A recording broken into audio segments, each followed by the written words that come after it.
El mes de diciembre se dedica al cáncer de pulmón en Un Sí por la Vida.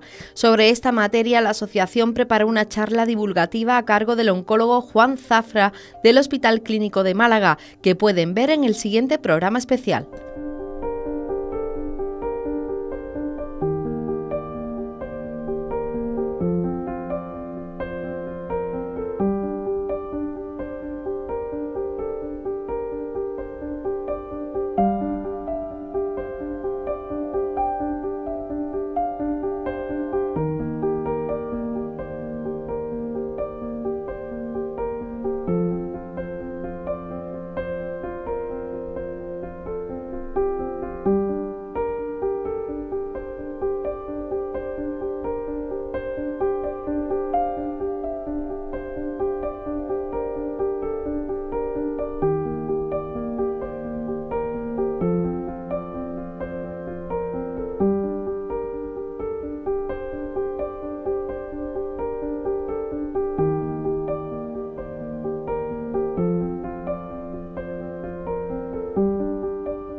Desde Un Sí por la Vida cada mes lo dedicamos a un tipo de cáncer. Este mes de diciembre es dedicado al cáncer de pulmón y esta tarde vamos a tener la charla del médico especialista Juan Zafra, que nos hablará del cáncer de pulmón y bueno, de todas las repercusiones.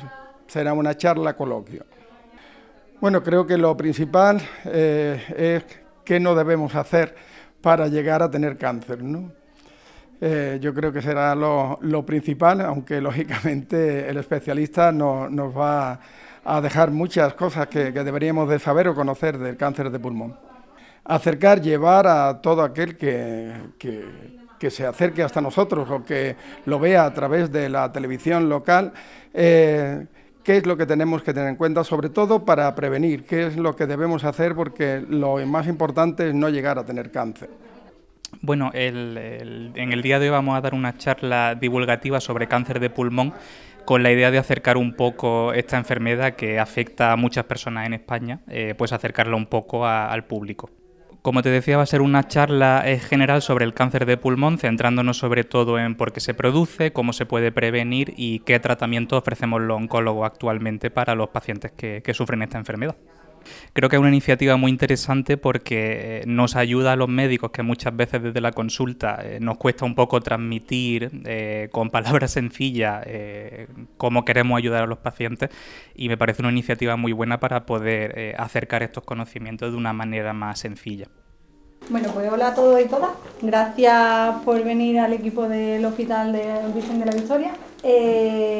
Deciros que seguimos con el proyecto 12 meses, 12 colores contra el cáncer, ¿vale? Y en este mes de diciembre dedicamos sobre todo nuestras redes sociales y todo nuestro trabajo a la prevención y tratamiento del cáncer de pulmón. Por eso contamos con Juan Zafra, que nos va a hablar un poquito sobre esta patología y supongo que también sobre cómo prevenirla, ¿no? Un poquito de todo. Pues muchas gracias. Muchas gracias.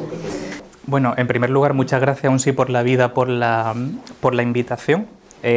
Yo soy Juan Zafra, soy oncólogo radioterápico y además investigo en el Centro de Investigaciones de Málaga, en IBIMA. Entonces, por esta doble profesión, digamos, que tengo en este sentido, siendo además el cáncer de pulmón una enfermedad en la que la investigación tiene mucha importancia, vamos a hacer un repaso sobre lo que es el cáncer de pulmón en la parte clínica, pero también me parece interesante hablar un poquito y que tengamos algunos conceptos básicos pues, sobre cómo funciona la investigación en cáncer, ¿no? Bueno, esta frase es de una peli de Woody Allen que se llama Desmontando a Harry, que es muy divertida, os la recomiendo, y me hace mucha gracia porque creo que esta palabra es bastante cierta. Nos hace mucha ilusión recibir un mensaje de nuestro médico de que algo que potencialmente pueda ser un cáncer resulta que al final es benigno, que no es nada. Casi nos hace eso muchas veces más ilusión a que nos digan te quiero, y esto es porque al final el cáncer, y especialmente el cáncer de pulmón, es algo que da mucho miedo, ¿no? Tiene todavía mucho estigma social además, y cuando uno escucha la palabra cáncer rápidamente se pone sobre alerta. La verdad es que con el cáncer de pulmón se da la situación de que este miedo está en gran parte justificado, porque a pesar de que se trata del tercer cáncer en frecuencia en España a nivel de diagnóstico, a día de hoy es el cáncer que más mata, con mucha diferencia. El 20% de las muertes que se producen en España por cáncer son por cáncer de pulmón. Y esto ocurre fundamentalmente porque, si veis esta gráfica de aquí, la barra morada, que como veis es la más grande, es lo que representa el porcentaje de pacientes con cáncer de pulmón que se diagnostican en lo que los médicos llamamos el estadio 4, que es la fase más avanzada del cáncer. Y precisamente por este motivo, como el cáncer de pulmón es algo que se diagnostica muy tarde, muchas veces llegamos demasiado tarde como para poder ofrecer unos buenos tratamientos a los pacientes. Hasta el punto de que, como veis en esta gráfica, y esto tiene algunos matices porque estos datos son hasta 2014, luego hablaremos un poco de eso, pero la última línea que veis, que es esa barrita tan pequeña, eso es la supervivencia a 3 años desde el diagnóstico de los pacientes con cáncer de pulmón en este estadio 4, y a 3 años no llega al 5%. Y bueno, por introducir un poco el tema, como yo decía, soy oncólogo radioterápico y de entrada creo que es importante definir a qué nos dedicamos y cómo abordamos el cáncer en este sentido. Entonces vamos a empezar por la primera parte de la palabra.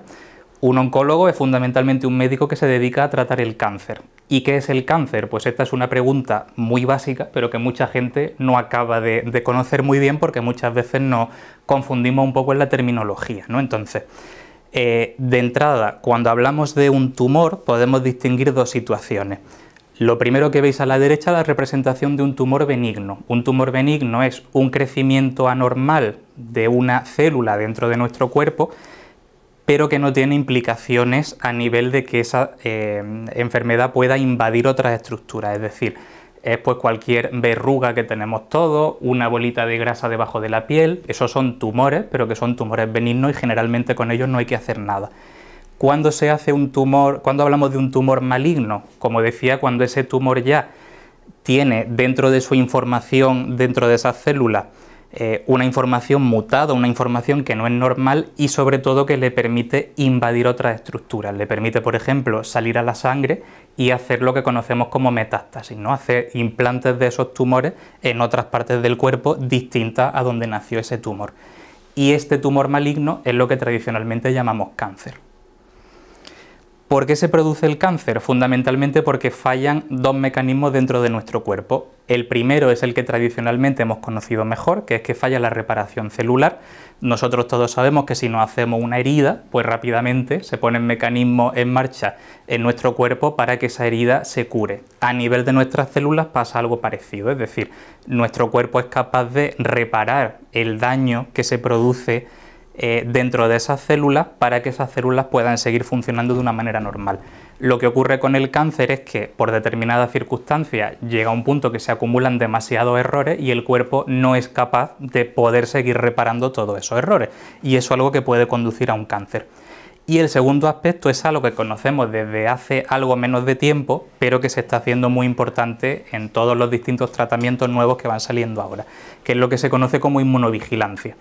Esto quiere decir que nuestro cuerpo y nuestras defensas no solo es capaz de detectar bacterias, virus, cosas extrañas que hay en el exterior que puedan hacernos daño, no solo es capaz de detectar eso y eliminarlo, sino que también puede identificar cosas extrañas que hay dentro de nuestro propio cuerpo, como es una célula cancerosa, por ejemplo, porque una célula cancerosa no es una célula normal, pues el cuerpo, nuestras defensas en una situación normal son capaces de eliminar, de identificar esas células cancerosas y de eliminarlas. ¿Qué ocurre cuando se desarrolla un cáncer? Pues que esas células llegan a un punto que pueden aprender a esconderse de nuestras defensas y por eso acaba progresando esa enfermedad. Centrándonos ya en el cáncer de pulmón, hay que decir que aunque hablamos de cáncer de pulmón así en singular, realmente no hay un solo cáncer de pulmón. Cada cáncer de pulmón tiene sus características particulares. Tradicionalmente, a grandes rasgos, podíamos distinguir dos tipos. Hay uno que llamamos el microcítico, y esto se llama así, porque cuando miramos sus células con un microscopio, pues tienen un tamaño muy pequeñito, y todo lo que no es así lo llamamos no microcítico. Este segundo tipo es el que es más frecuente, con gran diferencia, en torno a un 85%, es el más frecuente de los cánceres de pulmón. Y por eso, por cuestión de tiempo, todo lo que vamos a hablar hoy pues va a estar centrado en este tipo de cáncer. Y como digo, esto es un concepto tradicional, pero realmente hoy en día es una simplificación muy básica, porque a día de hoy es muy importante analizar muy bien estos tumores, no solo saber su nombre, sino todos los apellidos que puedan tener, porque cada cáncer de pulmón en cada persona tiene algunas particularidades que pueden influir a la hora de poder darle a estos pacientes un tratamiento más específico. ¿Qué produce el cáncer de pulmón? Yo creo que aquí ya a estas alturas todos sabemos que su principal causa es el tabaco, ¿vale? No solo el tabaco como fumadores activos, sino también como lo que se conoce por fumadores pasivos, gente que no fuma pero que convive con personas que son fumadoras. Pues este tipo de personas también tienen un alto riesgo de poder tener un cáncer de pulmón. Otras cuestiones, pues la edad, como en la mayoría de cánceres, a medida que vamos cumpliendo años, pues todos estos mecanismos que explicábamos antes es más probable que fallen. Determinados tipos de radiación, el tener algunas enfermedades pulmonares previas o haber tenido un cáncer previo, y hay un pequeño porcentaje, aunque la verdad es mínimo, de cánceres que se producen por una predisposición en nuestra propia genética o por cuestiones hereditarias. ¿Cómo se diagnostica un cáncer de pulmón? Pues el principal problema en que nos encontramos y el motivo por el que estos pacientes se diagnostican tan tarde es porque desgraciadamente es un tumor que da muy pocos síntomas, y realmente cuando da síntomas importantes la mayoría de veces es porque ya está en esa situación muy avanzada. ¿Qué es importante, por tanto? A nivel de pruebas de imagen, poder localizar ese tumor, y fundamental siempre lo que llamamos una biopsia, es decir, que es pinchar un fragmento de ese tumor para analizarlo al microscopio y comprobar que efectivamente es un tumor. Una vez que tenemos un diagnóstico, ¿cómo decidimos los oncólogos un tratamiento? Pues habitualmente en grandes hospitales hay todas las semanas unas reuniones que las llamamos comités de tumores, en las que nos reunimos todos los especialistas que participan de alguna manera en el diagnóstico o en el tratamiento del cáncer. Y según estos tres parámetros principalmente, pues decidimos cuál debe ser el tratamiento de cada paciente. En primer lugar, lo que llamamos el estadio, que es esta fase en la que se encuentra el tumor, que va del 1 al 4. En segundo lugar, el tipo de tumor. Como comentaba, es muy importante saber exactamente de qué tipo de tumor se trata para poder ofrecer un tratamiento lo más preciso posible.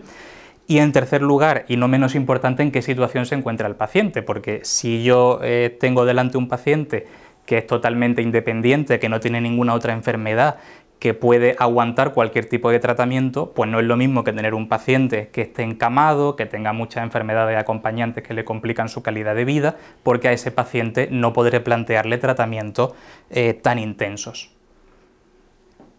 De forma general, ¿cómo se trata el cáncer? Tradicionalmente tenemos tres estrategias: la radioterapia, lo que llamamos tratamiento sistémico, que es lo que todos conocemos habitualmente como quimioterapia, pero que hoy la verdad son muchas más opciones, y la cirugía.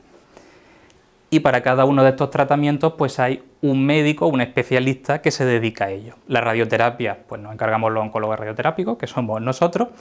El tratamiento sistémico se encarga el oncólogo médico, y la cirugía, pues el cirujano correspondiente de cada especialidad. En el caso del cáncer de pulmón, pues los cirujanos torácicos. Y como ya sé que nuestro nombre suena un poco raro, que es casi a veces difícil de pronunciar, pues voy a aprovechar también para contar un poco esta parte de la radioterapia, ¿no? y qué hacemos nosotros, qué ofrecemos en radioterapia a un paciente con cáncer de pulmón, porque creo que muchas veces como la parte más obtusa y más abstracta de entender.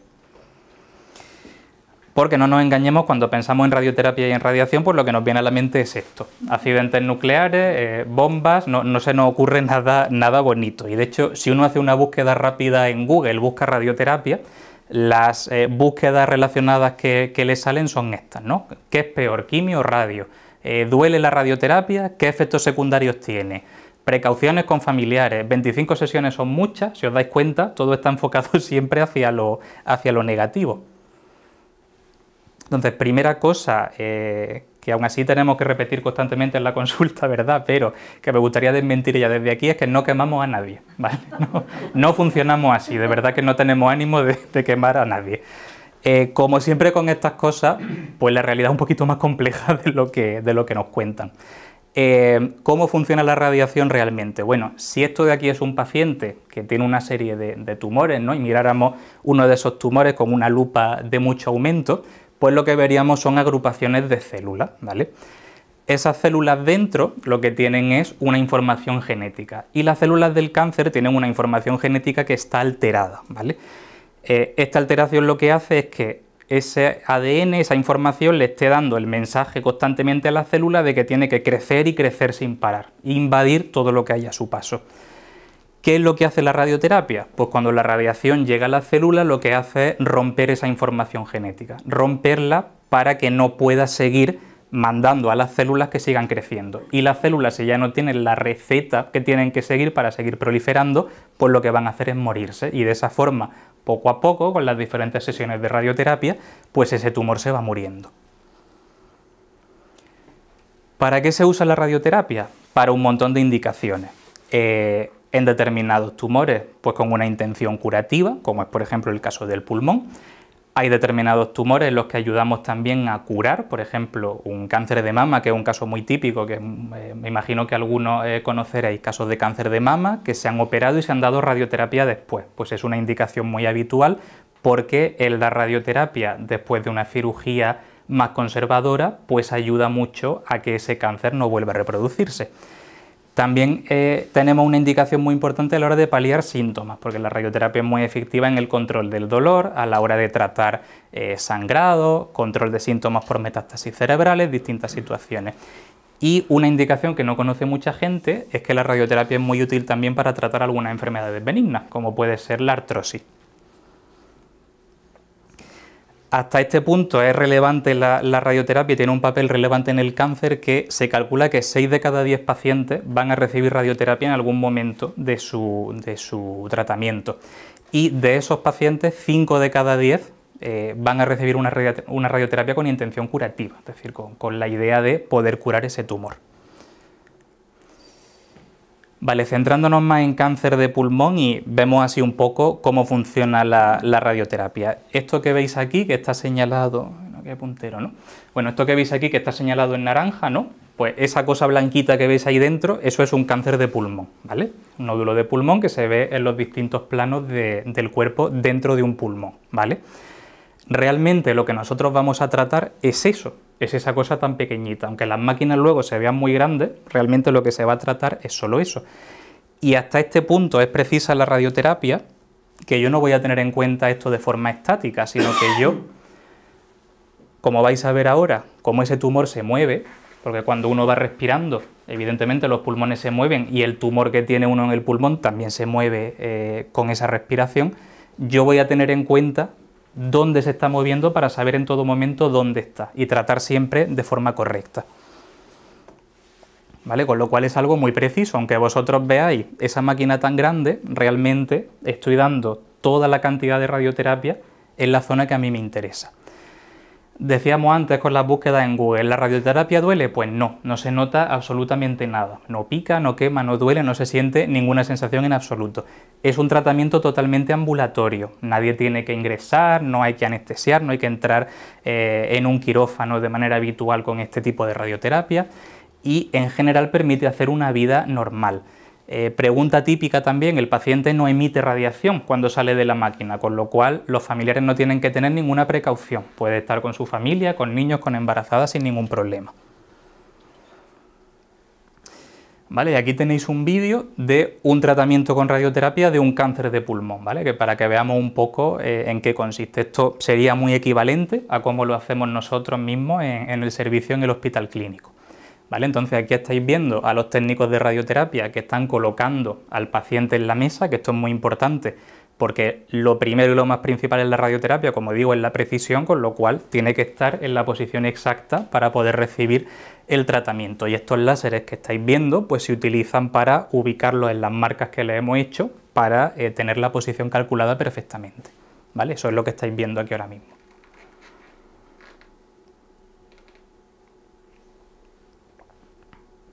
¿Vale? Cuando el paciente está colocado, pues tenemos que sacar unas imágenes de control. La propia máquina tiene incorporado un sistema de imágenes que nos permite ver el tumor estando el paciente en la mesa de tratamiento. ¿Vale? Entonces ahora se está calculando esa imagen.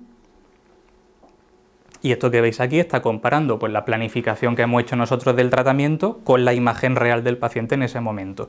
Cuando vemos que todo cuadra, que todo está bien, pues el paciente empieza su tratamiento. Y como veis, pues simplemente es una máquina que va girando alrededor del paciente y lo va tratando.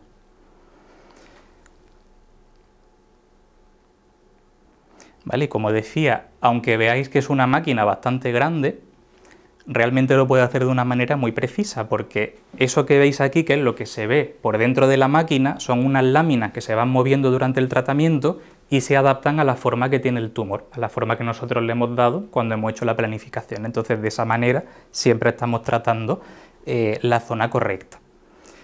¿Vale? Con lo cual, por diferenciar un poco términos, porque esto también nos pasa mucho, pues nosotros somos oncólogos radioterápicos, no somos radiólogos, no tenemos nada en contra de ellos, pero son otra especialidad médica distinta, ¿vale? Los radiólogos son los compañeros que se encargan sobre todo del diagnóstico de las imágenes, ¿no? A nosotros nos ayudan mucho a la hora de diagnosticar un tumor y de seguir luego cómo va la evolución de ese tumor después del tratamiento, ¿no?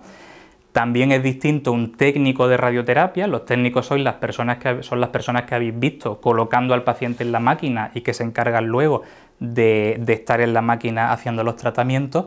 Y por favor, como he escuchado alguna vez, tampoco somos los de los rayos, que parece ya una cosa un poco mitológica. ¿Vale? Bueno, dicho esto y ya sabiendo un poco cómo funciona la radioterapia, vamos a hacer un recorrido sobre cómo se trata el cáncer de pulmón en sus distintas situaciones, ¿no? Y esto, como digo, depende de entrada de en qué estadio, en qué fase se encuentra este cáncer de pulmón. Si el cáncer de pulmón se encuentra en un estadio que llamamos inicial, que estos son del 1 al 2, son tumores que están localizados y que son en general de pequeño tamaño y por tanto son tumores que se puede aspirar a curar, ¿vale? ¿Cómo se cura un cáncer de pulmón? Pues tenemos dos opciones. En primer lugar, con cirugía, que esto creo que lo entendemos todos porque es una cosa visualmente intuitiva, que después llega el cirujano, me quita un trozo de pulmón que contiene ese tumor, eso se va fuera y por tanto ya no tengo cáncer, ¿vale? ¿Cuál es la alternativa? Hay pacientes que o bien no se quieren operar o bien no se pueden someter a una cirugía de este tipo. Entonces hay un tipo de radioterapia que se llama SBRT, que lo que hace es imitar el efecto de la cirugía, pero con radiación, ¿vale? Entonces lo que se hace es dar dosis muy intensas de radiación, dosis muy altas para destruir ese tumor por completo. Y este es un tratamiento, pues como digo, que pacientes que a lo mejor no se pueden operar o que prefieren no meterse en un quirófano, pues es igual de efectivo que una cirugía. Hasta este punto ha llegado la tecnología, por suerte. ¿Qué pasa en el estadio 3, que llamamos nosotros localmente avanzado? Pues estos ya son o tumores muy grandes o que tengan ganglios cercanos en la zona. En el caso del cáncer de pulmón son ganglios que se localizan en lo que llamamos el mediastino, que es la zona del centro del pecho, por donde pasa el corazón, los vasos sanguíneos grandes, el esófago y demás. Y ese, digamos, que es el primer camino que buscan los tumores para ir extendiéndose luego y formar metástasis, ¿no? En esta situación, por suerte, aunque es una situación más compleja, también es un paciente potencialmente curable. Y aquí distinguimos también dos situaciones. Los pacientes que son operables pues van a quirófano y la mayoría de ellos reciben después quimioterapia. Aquí sí, porque al ser tumores más grandes es más probable que haya quedado alguna célula por el cuerpo que haya que eliminar y de eso se encarga la quimioterapia. Y en los pacientes que no se pueden operar se hace un tratamiento de radioterapia con quimioterapia al mismo tiempo, en este caso una radioterapia más separada, en más número de sesiones porque suelen ser tumores más grandes y hay que repartirlo en más días. Y en algunas determinadas situaciones se acompaña después de inmunoterapia, que esta es la primera vez que sale esta palabra por aquí y la veremos unas cuantas veces más a lo largo de la charla. Y en el estadio 4, ¿qué ocurre? Que era ese estadio que decíamos que es el que se diagnostica a la mayoría de pacientes con cáncer de pulmón y que es el responsable de la mayoría de las muertes. Pues por desgracia, cuando estamos en esta situación en la que ya el tumor ha salido del lugar donde se originó, por definición es muy complicado hablar de curación, porque es una enfermedad que ya está en la sangre y cuando una enfermedad ha pasado a la sangre es muy difícil poder hacer un tratamiento que cure a un paciente por completo. Por suerte, eso no quiere decir que no podamos cronificar esa enfermedad y por suerte en cáncer de pulmón estamos consiguiendo poco a poco hacer de esto una enfermedad crónica que cada vez se vaya convirtiendo más pues, en una diabetes, en una hipertensión, es decir, enfermedades que no se curan pero con las que se puede convivir con un tratamiento y con una buena calidad de vida. Como decía, si esta es una enfermedad que ya por definición está en todo el cuerpo, pues necesitamos un tratamiento que vaya a todo el cuerpo, entonces el tratamiento debe ser sistémico, inmunoterapia, quimioterapia o terapias dirigidas, que son otro tipo de tratamiento. Y en esta situación también tiene un papel muy importante la radioterapia, tanto a nivel paliativo, que hablábamos antes, porque esto muchas veces se trata de pacientes que pueden tener síntomas, porque por ejemplo, si yo tengo un cáncer de pulmón y tengo metástasis en los huesos, pues eso es algo que puede ser muy doloroso. Y la radioterapia en esa situación es muy útil para aliviar el dolor, por ejemplo. Y también en algunas situaciones este tipo de radioterapia más avanzada, digamos, la que hablábamos de SBRT, pues puede ayudar también en determinadas circunstancias a que el tratamiento sistémico que lleva el paciente funcione mejor o durante más tiempo. Y como hemos hecho ya aquí un poco batiburrillo de tratamiento, vamos a pararnos un segundo a diferenciar un poco cómo funciona cada tratamiento, porque un tratamiento diferente también implica efectos secundarios distintos y esto es importante tenerlo en cuenta cuando nos plantean un tratamiento para saber un poco qué podemos esperar. Fundamentalmente podemos distinguir tres mecanismos por los que funcionan estos tratamientos en cáncer. El primero ya lo conocemos, que es producir muerte celular, es lo que hemos hablado que hace la radioterapia. La radioterapia lo hace de forma localizada y la quimioterapia lo hace en todo el cuerpo. Pues la quimioterapia nos la ponen con una vía en la vena y eso se encarga de ir a todo el cuerpo. La inmunoterapia que hablábamos antes, ¿qué hace? Pues esto funciona de una manera muy diferente. Hablábamos al principio de la charla de que un gran problema por el que se desarrollan los cánceres es porque las defensas de nuestro cuerpo no son capaces de combatir a ese tumor. Precisamente la inmunoterapia lo que hace es activar mucho nuestro sistema inmune para que sí pueda reconocer al tumor y por tanto sí pueda nuestro propio cuerpo eliminar el tumor por sí mismo. Y en tercer lugar, las terapias dirigidas son tratamientos que, como su nombre indica, van dirigidos contra alteraciones específicas que tienen algunos cánceres. Entonces, estos son estos cánceres más raros que tienen mutaciones específicas y por tanto hay fármacos concretos que funcionan muy bien en algunos pacientes. ¿Qué pasa cuando completamos un tratamiento? Pues hay que controlar cómo va evolucionando tanto ese tumor como los posibles efectos secundarios producidos por el tumor o por los tratamientos que se puedan ir desarrollando a medio y largo plazo. Y en el cáncer de pulmón pues son fundamentales las pruebas de imagen, es de lo que nos servimos para poder saber si un paciente está respondiendo al tratamiento. Esto que veis aquí, por ejemplo, pues es un nódulo de pulmón tratado con radioterapia, que como veis aquí, pues ya está eliminado, ha aparecido ahí una cicatriz y ese paciente en principio pues tiene su enfermedad eliminada. Evidentemente, esto son cosas que hay que seguir controlando siempre, porque es verdad que a la hora de hablar de curación en cáncer, pues siempre hay que ser muy cauto. Y en cáncer de pulmón especialmente porque, como decimos, es un tipo de tumor más agresivo que otros tipos de cánceres. Y decía un poco que iba a hablar de investigación a colación de esta diapositiva de aquí, de cómo podemos mejorar, porque no, esto es a día de hoy, 2023, lo que podemos ofrecer en cáncer de pulmón. Pero evidentemente hay que seguir mejorando mucho. Entonces, esta gráfica, si recordáis, es la que veíamos al principio, en la que veíamos pacientes con estadio 4, supervivencia 3 años, menos de un 5%. Esto, como decía, son cifras que llegan hasta 2014. ¿Y cuál es el matiz aquí? Pues que a partir de 2015-2016 aparece la inmunoterapia en cáncer de pulmón, ¿vale? Y no quiero confundiros mucho porque esto son cosas complejas, pero simplemente quiero que veáis en esa gráfica la línea vertical que cruza, que marca ahí 60 meses, esos son 5 años, que se corresponde más o menos con un 25-30% de los pacientes. Entonces, ¿qué quiere decir esto? que hemos pasado, gracias a la inmunoterapia, de tener supervivencia a 3 años menos de un 5% en pacientes metastásicos, con quimioterapia, a inmunoterapia, supervivencia a 5 años, 25-30%. Realmente es un cambio enorme, por eso se habla tanto y escucharéis mucho en los medios hablar de la inmunoterapia, porque como además en cáncer de pulmón, en melanoma, en otros tumores ha funcionado tan bien, pues ya estamos intentando probarlo en todos lados para ver si conseguimos las mismas respuestas. Pero claro, con todo esto alguien se puede preguntar, vale, en el mejor de los casos 30% vivo a 5 años, pero el 70% se han muerto. 70% se han muerto antes. Con lo cual, esto, claro, en una situación que veníamos de ser algo tan malo, que la situación del cáncer de pulmón era muy complicada, claro, los oncólogos estamos contentísimos con esto, pero a un paciente que le acaban de diagnosticar un cáncer, pues esta cifra a lo mejor tampoco le importan tanto, porque siguen siendo una cifra muy mala, honestamente. Entonces, hay que seguir mejorando, no nos podemos conformar con esto y nada más. Y de aquí es donde surge hablar de la investigación. ¿Por qué? Porque al final el hecho de que se hayan producido estos cambios por la inmunoterapia vienen precisamente por la investigación que ha habido en inmunoterapia. Y yo sé que cuando hablamos de investigación, a mí el primero que me pasaba antes de dedicarme a esto, siempre nos viene a la cabeza un poco esto, ¿no?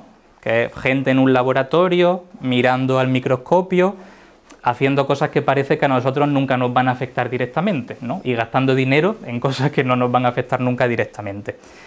Y aunque es verdad que esto es una visión un poco tópica, porque la investigación es mucho más, pero esto es muy importante, porque los investigadores básicos son los científicos que descubren, como su nombre indica, las bases de lo que va a ser luego un tratamiento para el cáncer. Si unos investigadores no hubieran descubierto la molécula concreta a la que se dirige la inmunoterapia que utilizamos hoy en día, no estaríamos utilizando esa inmunoterapia, porque no entenderíamos el mecanismo por el que funciona ese fármaco, con lo cual esto es fundamental, porque es la única manera de que se puedan desarrollar fármacos y tratamientos nuevos para el cáncer que acaben llegando a los pacientes.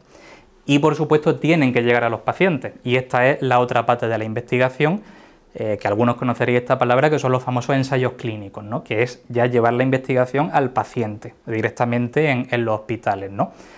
Porque yo evidentemente si descubro un fármaco que puede ser prometedor, pues sí, lo investigaré a nivel básico, lo investigaré en animales de laboratorio probablemente, pero llegará a un punto que tendré que ver si efectivamente en un ser humano funciona. Y para esto sirven los ensayos clínicos. Un ensayo clínico a un nivel muy básico, ¿en qué consiste? Pues si yo tengo un tratamiento estándar, que es lo que yo utilizo de manera habitual, y tengo un tratamiento nuevo que parece prometedor y quiero probar si es mejor que lo que se viene utilizando hasta ahora, pues voy a coger 2 grupos de pacientes, los voy a separar al azar. A un grupo de pacientes voy a darle el tratamiento que ya sé que funciona hasta ahora, funcione mejor o peor, pero lo que está considerado estándar, y al otro grupo le voy a dar el medicamento nuevo o el tratamiento nuevo. Y voy a compararlos y voy a ver si realmente el tratamiento nuevo es superior al tratamiento convencional que había hasta ahora. Si yo demuestro que es superior, lo publico y las agencias reguladoras correspondientes lo evalúan y deciden que efectivamente eso es así, pues ese fármaco pasará a ser parte de lo estándar en todos los pacientes, ¿no? Esto es lo que pasó con la inmunoterapia. La inmunoterapia se lleva usando, yo creo que en España desde 2017 aproximadamente, y ya en un paciente con cáncer de pulmón en estadio metastásico, todos los pacientes llevan inmunoterapia.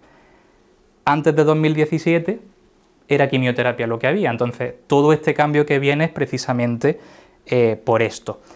¿Por qué puede ser interesante, si alguna vez ya están en una situación en el hospital, por qué puede ser interesante que os planteen entrar en un ensayo clínico?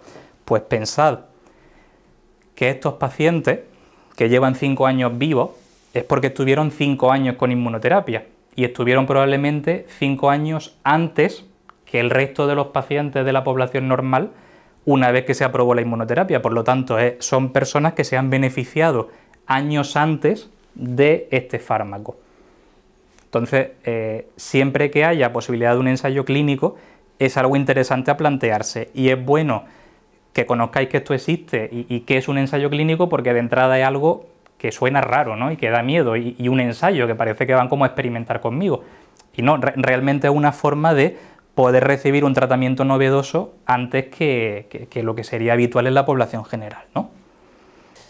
Vale, y última parte de la investigación, algo que se está potenciando mucho últimamente es un tercer tipo de investigación que llamamos investigación translacional. ¿Por qué? Porque, como llevo diciendo todas las charlas, algo que se está viendo que es muy importante en cáncer de pulmón y en cáncer en general es personalizar el tratamiento, porque igual que cada persona es distinta, es única, en cualquier sentido, por suerte o por desgracia, su tumor también lo es.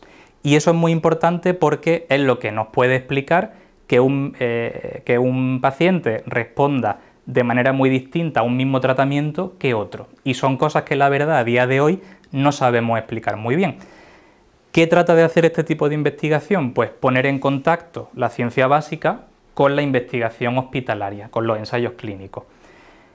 Y esto lo hacemos fundamentalmente, sobre todo con muestras de pacientes, bien sea del propio tumor, de muestras de biopsia como hablábamos antes, o sobre todo hoy en día con sangre, con muestras de sangre, porque es algo bastante accesible y fácil de tomar y consiste fundamentalmente pues, en estudiar en la sangre de un paciente qué es lo que hace que el tumor de ese paciente sea único y que pueda explicar por qué responde a unos tratamientos y por qué no responde a otros. Entonces, este es el camino que estamos siguiendo, como digo, para tratar de personalizar cada vez más los tratamientos, para identificar mutaciones que a lo mejor no se ven de entrada de una manera convencional en una biopsia, que nos puedan ofrecer un tratamiento específico que esté disponible para un paciente u otro no. Entonces, todo esto es algo en lo que se está trabajando mucho actualmente. ¿Qué más cosas necesitamos? Pues evidentemente tecnología. En radioterapia es muy importante, pero también en otras ramas del cáncer. Habréis oído hablar también, ¿no? Últimamente se habla de robots, ¿no?, que hacen cirugía, pues este tipo de cosas también son avances muy importantes. En radioterapia, pues hemos vivido una revolución tremenda. Esto que veis, por ejemplo, aquí, que está señalado hoy en rojo, es una metástasis en un hígado, ¿vale? Ese es el escáner antes de la radioterapia, ese es el escáner después, ya no está la lesión, ¿vale? Esta paciente, por ejemplo, esto es un caso real, pues una paciente que gracias a este tratamiento ha estado 1 año y medio sin necesitar ningún tipo de tratamiento adicional. Pues esto es algo que no podíamos hacer hasta hace no mucho. Y como digo, una vez más, personalizar tratamientos y sobre todo combinar. Algo que se está ensayando mucho en estudios actualmente es combinar distintos tipos de tratamientos que puedan llevarse bien entre ellos, digamos. Y un ejemplo precisamente es combinar radioterapia con inmunoterapia. ¿Por qué? Porque si hemos dicho que la inmunoterapia es lo que consiste en potenciar las defensas de nuestro cuerpo, la radioterapia, aunque antes hablábamos de que sobre todo su mecanismo funciona a base de matar células, pues también hemos descubierto recientemente que puede ayudar a potenciar el sistema inmune. Esto que veis aquí también es un caso real, es una paciente de 87 años que tenía en este caso un melanoma metastásico. Un melanoma es un cáncer en la piel, que hay situaciones en las que se opera y ya está, pero por desgracia hay veces que pueden ser tumores muy agresivos y que hacen metástasis. Y en el caso de esta señora, pues nos llegó a la consulta con esta pierna así de grande y de roja como estáis viendo, y era porque a este nivel de la ingle pues tenía un conglomerado de tumores, para entendernos. Y eso hacía que los líquidos del cuerpo no le pudieran circular bien y se le acumularan en la pierna, por eso tenía esa pierna tan grande, ¿no?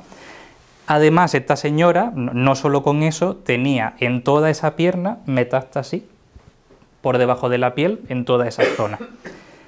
¿Qué hicimos con esta paciente? Como estaba con tantos síntomas, le hicimos un tratamiento con radioterapia, con altas dosis de radioterapia para intentar reducir esos tumores y que le desaparecieran esos síntomas, ¿no? Y se le puso también inmunoterapia, porque una de las particularidades que tiene la inmunoterapia es que sí, a una persona de 87 años se le puede poner inmunoterapia. Quimioterapia probablemente no, porque no la va a aguantar, pero la inmuno es un tratamiento que generalmente se lleva mejor. Hicimos este tratamiento y cuando hicimos un escáner, una prueba de control a los 2 meses, vimos que había desaparecido la enfermedad por completo. No solo lo que le habíamos radiado, sino todo lo que tenía en la pierna. Veis que en esta imagen todas estas cosas grises que había aquí ya no están, ¿vale? Esta paciente a día de hoy tiene ya 92 años, está sin enfermedad y sin tratamiento activo. ¿vale? ¿Esta es una paciente que se ha curado? Pues a lo mejor, poco imprudente decir eso a día de hoy todavía, pero realmente estas cosas las vemos de vez en cuando. Y lo que tenemos que saber sobre todo es por qué esta paciente respondió así. Porque claro, yo traigo este caso que es el bonito, os podría traer un montón que no han ido así de bien. Y a día de hoy no entendemos por qué. Entonces, por eso investigar en el paciente y teniendo en cuenta las características del individuo es tan importante para poder avanzar en todo esto, ¿no? Y esto es todo lo que yo os quería contar. A partir de aquí, pues si tenéis alguna pregunta, pues estaré encantado de responderos. Muchas gracias.